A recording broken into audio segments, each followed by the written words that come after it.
Irma melahirkan buah hati laki-laki dengan berat 2,8 gram dan tinggi 48 cm. Kabar bahagia tersebut disampaikan oleh adik Sapri yang juga direpost di Instagram @sapri_pantun. Tampak paras tampan dari buah hati Sapri dan Irma. Menggantikan sang kakak, Doli diberikan amanah untuk mengazankan anak Sapri. Kemarin diberi amanah untuk azan mengantarkan kepergian almarhum dan alhamdulillah sekarang diberi amanah untuk azan dalam suasana haru keren menyambut kelahiran sang buah hati yang sangat dinanti. Almarhum.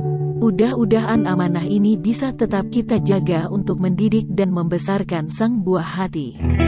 Semoga kelak nanti bisa menjadi kebanggaan kedua orang tua. Terima untuk semuanya yang telah mendoakan.